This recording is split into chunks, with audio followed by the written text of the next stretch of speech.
Welcome back. This is the fourth video in which we are going to discuss some functions, okay, data join, split and replace and Zfill, and will also talk some few functions, okay. So this is I hope the last video of methods, okay. In the next video we are going to discuss other about new data structure, okay. So guys, in the last video guys, we was talking about the function like split, okay. So partition like a thing, okay. But guys, sometimes we have like we have some like persons like who are data scientists or different persons who are collecting your data from different sources, okay. But now guys, they want to merge their data in a single set, okay, then a single object, okay. So how they can do, guys? For this guys, they need a such kind of support from Python, or they have to write a set of lines code by themselves, okay. But guys, we have a join function to support such kind of functionality, okay. Like suppose guys, I have a data, like I have a data. So let's make it command because it is not usable right now. So let's write, I have a data like hello, I have a list of data, okay, like hello, my favorite is Python, favorite, which is Python, okay. So like guys, we have different set of data, okay, but I want to merge into a single sentence, okay. Like so guys, what we can do, so guys, for this we have function that is join, okay. So guys, the way we use a join function is different than the other function. We need to first of all provide a string character on which we have I want to merge them, okay, and then I need to call a join function, okay. And then guys, iterable, like you can see here, we can concatenate any number of strings, okay. The string whose method is called is inserted, okay, in between each given string, okay. Like here we are calling with this string, so it is going to insert in the each given string that we have hello my. So here space is going to insert in each, okay, and the result is returned as a new string, okay. So it is going to result a new string here, okay guys. So let's insert, so let's run this. So now you can see guys, here we are getting hello, my favorite language is Python. Now you can see guys, we are joining this function with the space. You can see here there is space between all the set of values, okay. We can also join by other values, like I want to join with the hyphen. So you can see that we are joining all the value with this hyphen let, okay. We can also we can join with any kind of value like 9 or 8, any character I want to do, okay. So you can see here we are hello 0, mine 0, favorite 0, okay. So in this case guys, if you want to join a particular different set of values in a set together, so we have, for this we have join function. It is very important function guys, which is mostly used. So what is the return type of join? So guys, it turns a string, new string, okay. So guys, if I'm, so what is going to happen here? So in this case, as you can see, there is no space between the character that I'm providing double parentheses, okay. So in this case guys, what is going to, it is just going to join all the character together, no space in between them, okay. So if I'm going to use anything like a dot join, what is going to happen here? So in this case, it is going to throw an error, that invalid syntax, okay, syntax error guys, okay. So it is about the join function. So it is very important function guys, because sometimes we have a data which is distributed among different kind of values, okay. So but I want to merge all the value together in a single string, okay. So we can do with the help of the join function, we have that, okay. So guys, now like we have other functions, split lines. Earlier we study about the split function, okay. So if I want to break my particular string, okay, particular string on the behalf of such particular character, so we can do with the kind of split function, okay guys. But guys, split line is little bit different than the split function. So what is split line? So let me tell you, like guys, sometimes we have a like I have web page, okay. I have a web page, but I want to check each and every line, okay, and I want to perform some kind of operation on the each and every line, okay. But how can I achieve each and every line of a paragraph, okay. So guys, but how we can break down? So guys, for this we have a split line function. Like I have a data like hello, uh, welcome to LearningStrome.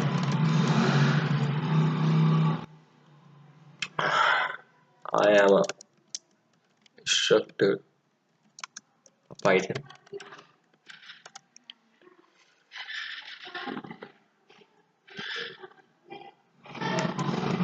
Everyone is very happy with our Python tutorials. Okay, so yeah, you can see here we have like paragraph. Hello, welcome to LearningStrome. I'm an instructor of Python, and everyone is very happy with the R Python tutorials. Okay, so guys, now if I want to split each and every line into set of list values, so how we can do, guys? So for this, guys, we have a function like s dot split lines. Okay, so let's call this function. So guys, actually it takes one argument, so I will tell you what is the purpose of that argument. So here actually it is not in format. Yeah, so let's save it and let's run it. You can see, guys, here we have a list of values. Okay, list of three values which is divided like hello, welcome to learning shop. This is the one value. Okay, the other value is I am a instructor Python. Okay, the other value, everyone is very happy with our Python tutorials. Okay guys, so this is about, this is how we can break a paragraph into a list of set value. Okay guys, so with the help of split line, guys, we can do this. We can also check this task, okay, and perform the particular operation that I want to do. Guys, one more thing, that we can also manually provide a the escape sequences that I want to provide. Like I want to slash n. Okay, I want to, okay, slash n, like slash t. Okay, all this thing. Okay, so if I will split on the behalf of the c, you can see we are getting an output. See, it is going to split hello. See, it is splitting our value. Okay, hello, welcome to LearningStrome. Okay, one more thing, guys, what are the possible things? Okay, hello, welcome to LearningStrome. I am my instructor Python. Okay, see guys, it is not breaking on the slash t. Why? Because slash t is not considered as a part of the split valid identifier on which we have want to split. You can provide slash v. Okay, you can see here, now it will work fine. So this is also important point. We can provide a escape sequence, but we cannot provide slash t. You can see now, earlier it was not breaking on the slash t, but now when we are providing slash v, so it is working. Slash v mean vertical tab. Okay guys, so vertical tabs. Okay, so you can see hello, welcome to LearningStrome. I'm an instructor Python. Everyone is happy with our Python tutorial. Okay guys, so let me tell you what is the argument that keypend. What is the meaning of keypend? Okay, so keypend, if we are going to provide keypend value as a true, in that case, guys,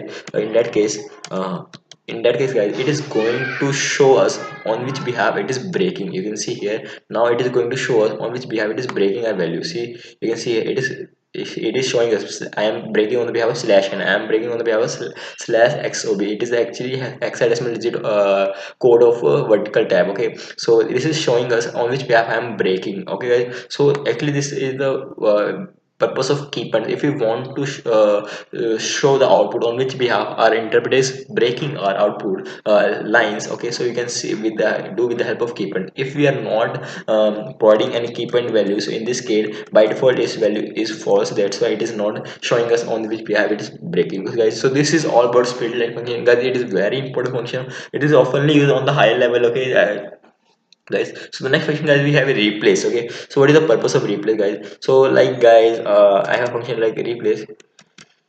So what is the purpose of replace? Replace, guys, if I want to replace a particular character like or string, or like I want to replace the, like e, I want to replace with e with o. Okay, I want to replace e with o, so we can do with the help of the replace function. Okay, so let me make a string so simple.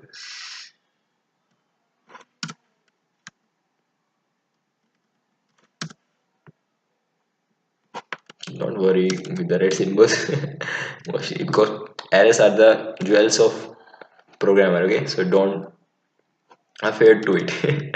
Yeah, if you want to grow, so keep fight with errors. So you can see here now, hello, here we are replacing each and every e with the o. Okay, so here we are replacing each and every with e with o, but sometimes, guys, yeah, for replace, if you want to do replacement, so we, before this we have replacement of replace operator. But guys, sometimes you don't not want to replace each and every word So guys, sometimes you don't want to replace each and every character, okay? But you want to replace two and three, first two and three characters, okay? So for this we have one way with which we can control the limits of replacement. That is a third argument, okay? That if I want to control that only three e should be replaced with o, and all else should not be changed, okay? So we can control with the third argument, that is limit, okay? So you can see here guys, now we are just our interpreter just changing three e with o, okay? So you can see this, okay? And after that we have e which are not gets changed. Don't see that this o, okay? Because this is earlier also was o, okay? So welcome, welcome,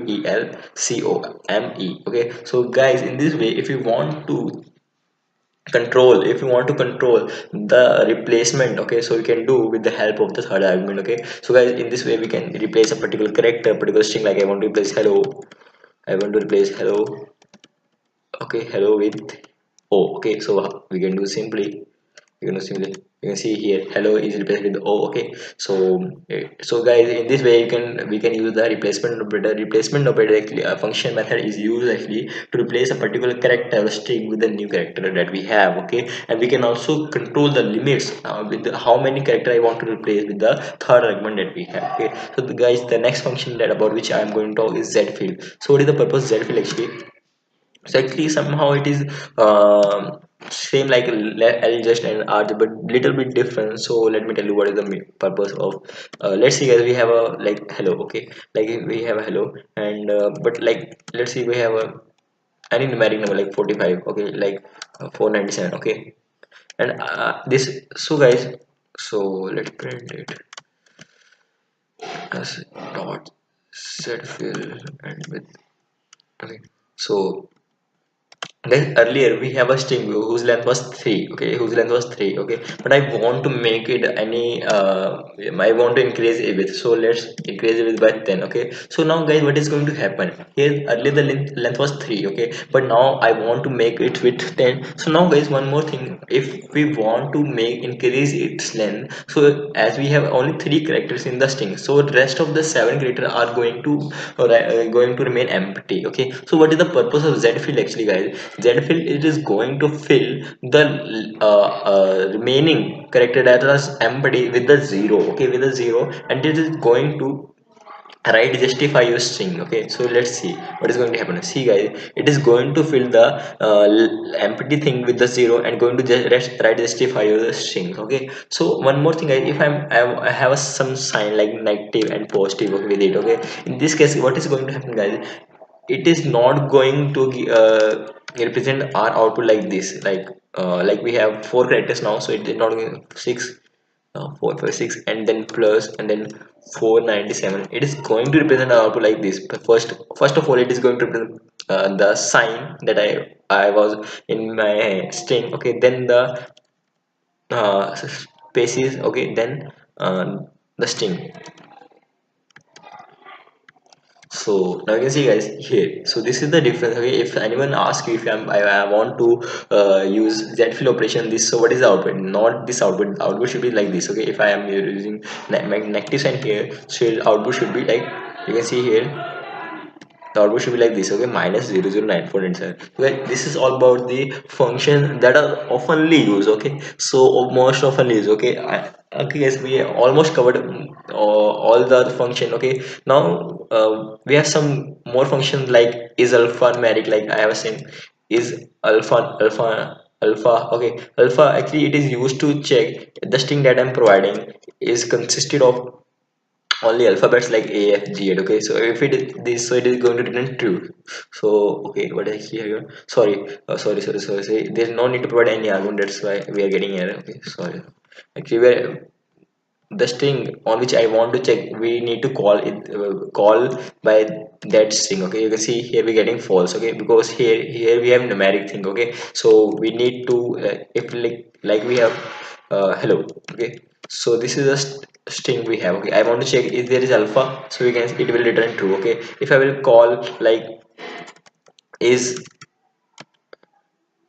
like is alpha num, in this case it will check either it is a collection of alphabets and alphabets and numerical things. So let's see, it is going to return what? It is also going to return true, because we have a alphabets as a part of that string. So we can also consider a numeric. Okay, as you can see, it is again going to return true. Okay, but if I'm going to consider what any special grade, like, okay, so what is going to happen? See here, guys, it is going to return false, because the special grade is not a part of alphanumeric. Okay, so guys, actually when you want to ensure that a particular string is consist of alphanumeric or consist of only alpha, okay, or you want to just consider it is only consist of a numeric. Okay, so for this we have also function in Python, that is, okay, so there is digits. Okay, so this digit is, so you can call this. Okay, so like, okay, so for this it's true. Okay, if you want to check that, if you want to check the thing, the input that you have is a decimal, is in decimal. Okay, so you can also check. So you can see here we are adding true. Okay, my sometimes people are used to provide a hexadecimal output. Okay, so like if I will provide here hexadecimal output like 0x, okay, and then whatever is, like in this case it is going to return what? In this case it is going to false. So you can see here we are getting uh, here we are getting what happened here. Let me save this program. Then here we're getting false. Okay, here we're getting false. Okay, guys, so when you want to ensure that the output input that you're getting is numerical and is in decimal format, so for this we have is decimal functions. Okay, so it will return always bool output. Okay, bool output, that is either true or either false. Okay, so if you want to ensure that the input that you're getting is in lower form, okay, that lower, okay, you want to check the string that you have is lower form. Okay, so we can call a lower method on it. Okay, so what is going to happen here? It is going to return first of all, yeah, the thing you have to remember here. See, like I have input like hello. Okay, so if it is a lower form, so it is going to return yes, it is going to return the string. Okay, so sorry, I should yeah, that's a mistake. That's a, you can see here it is going to return true. Okay, so but if it is not in the lower form, like we have t, okay, then r, it is going to return as false. Okay, so here we are getting false. Okay, if we are using any other thing like in place of say it again it is going to return false. Okay, so guys, for this we have some function which will ensure the things like is the output input that you have or string that you have is kind of numeric, is kind of lowercase, is kind of uppercase. Okay, for this we, if you want to ensure such kind of inputs, for this we have a lot of function in Python for string. Like let me show you. Okay, is like is, okay, like alphanumeric, sky, decimal digit, identify, lower numeric. Okay, printable, it is printable, and sometimes things are not printable. Okay, like if we want to print slash and it is not printable, like I want to check. Okay, let me want to check it is printable or not, like slash and. Okay, so what is going to happen here? It is going to say false. Okay, it is not a printable. Okay, if I write a here, so it is going to say yeah, it is printable. Okay, so sometimes guys, you, if you want to check, for this we have many functions in Python. Okay, so first like this is upper, is title. Okay, so not more, just 10 functions like is alpha 1 2 3 4 5 6 7 8 9 10 11 12 13. So guys, 13 function we have is, okay, so almost we already covered like alphanumeric, ascii, decimal digit, okay, lower, okay, printable, space. Okay, so guys, with this video are all the methods are completed. Okay, in the next video we are going to talk about other data structure. Okay guys, so I hope this journey with the strings method was oh good. Okay, it's good. So guys, in the next video we will talk about the next data structure we have. And guys, if you like our video, okay, you want to motivate us, so like please if you like this video, so you can keep your thumb ups, and you can share show us your love, okay, with the liking our video, and you can comment in comment box. Okay, and you can share our videos more and more. Okay, and if you want to get our latest video every time, then you can guys subscribe and channel and click on the bell icon. Okay guys, bye bye.